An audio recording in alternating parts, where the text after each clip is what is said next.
Welcome to another daily cinephile vlog. Yes, we're looking at this Lionsgate limited edition of Kill Bill, The Whole Bloody Affair. Unrated. I find that to be interesting to be thrown on here, as if it's an unrated version of The Whole Bloody Affair. No, it just is The Whole Bloody Affair. The movie's unrated because the MPAA never did a rating for it, because this version was never theatrically released, at least in a general sense. I mean, it did end up getting a limited run just earlier this year, but overall, this is the first time that this movie has been available on Blu-ray or 4K, which this is a 4K Ultra HD edition of the film.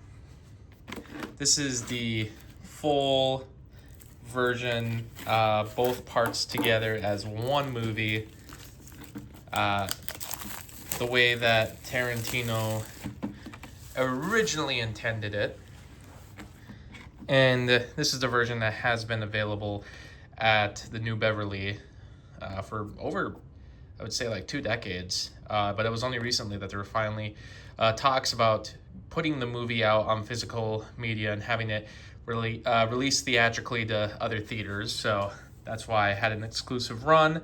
I actually did go and see the release at the time. And by the way, like, this is, it's hard to tell, but this sleeve is like not exactly 100% tight. Like, it's not, I don't want it to be too tight, but I also don't want it like bigger than the box itself. Look at that. That's kind of weird. I don't like that. But anyway, let's continue. I did see the film at the time. Well, I like that. I can throw it back like a bride, the bride that she is. Love that on the back there. Which version of the movie do I prefer? The both parts together like this, or do I prefer to have the movie as 2 separate parts? I think I prefer 2 separate parts, and maybe that is because, oh no, I was trying to get this in focus, but it's actually the artwork itself looks like that. It just looks like that. I see. Okay. To me, I prefer part 1. I have never liked part 2 nearly as much, so I don't think combining the movies improved part 2 all that much anyway. So I'd still maybe prefer to have these as 2 parts, because really I just like to watch part 1 more often than I'd watch part 2. I also thought that putting the 2 movies together, I know they had the extended animation sequence in it. They did the color version of the Crazy 88's fight, but I guess I don't really understand the purpose of this so-called extended cut, other than to just, I guess, put both parts together. But it's not, they don't really make a lot of changes. It's not like they re-edit the movie in a linear fashion or really make major editing choices or changes compared to how these movies were when they were presented as a part 1, a part 2. And what makes it really weird for a home video release is that they still need to separate the film on 2 discs. So actually, you're still sort of watching this as a part 1 and a part 2, because the only way you can watch the full thing at home is if you switch the disc in your player halfway through. So I guess I sort of expected that, given that the movie is so long as a full cut. I was expecting that it would go across 2 different discs, but man, I was really hoping maybe there was a way to fit the whole movie on the 1 disc so we wouldn't have to do that. But alas, it just kind of is the way it is. Oh yeah, we got a booklet in here. That's kind of cool. And there's some write-ups about the film. Love that. Yeah, this is so cool. I feel like for home video, we don't get a lot of cool home video releases for Tarantino films. I find like the special features on Tarantino's films to be a little lackluster at times. Um, I don't know what it is. I don't know if it's because he's just not big into home video himself. He seemingly, I mean, he has to be big into home video given that he owns a collection of home video, but I think he's so much more into people watching his films theatrically that I don't know if he's gotten too personally involved in the way that these movies get released on home video.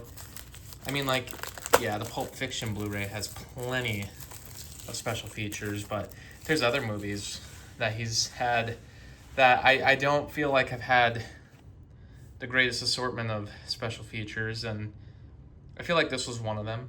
This is cool to include, though. The way that these, the Part 1, Volume 1 and Volume 2 were released in the past, I don't know if the special features were all that impressive. So I think it's cool that they at least really packed this set up. Even though the special features, it remains to be seen, but from the back it looked like there was really only one new special feature with this. Cool poster.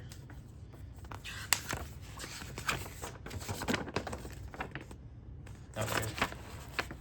Cool poster there. Yeah, I mean, let's take a look at the back. I mean, it mentions that there is a special feature. Yeah, I think the one they're referring to is the Lost Chapter. So really, there's not a whole lot of new special features. And if I remember right, I think that Lost Chapter is just that weird small animation that they did that was in the theatrical version of this film. And I think it originally debuted with like Fortnite. I think it's basically a Fortnite animated short. So it was not good. And I think that is the special feature that's on here. So really, this doesn't come with new special features, which is, I think, a little disappointing. But given that they did all this with the set, at least for the Lionsgate Limited Edition, that's cool. But again, it's not like these Tarantino movies have ever had like really well done making ofs or even like commentaries. Like, he's done commentaries for other movies, but he doesn't do them for his own movies. I don't know. I think it's a little strange. And because the movies are quite popular and profitable, they haven't really been let go by the rights holders for boutique labels to take on. Inglourious Bastards got a release. They got a release through, I want to say it was Arrow. Besides Inglourious Bastards, almost all the other movies have not been released through a boutique label. They've been held on to their own rights holders for their own releases, and I would say that sometimes those special features are pretty lackluster. Like I said, there's some cases where they're good. I think Pulp Fiction had quite a few special features. Reservoir Dogs had some, but otherwise, a little lackluster. But this set is pretty cool. Thanks for watching. I'm such a failure, by the way.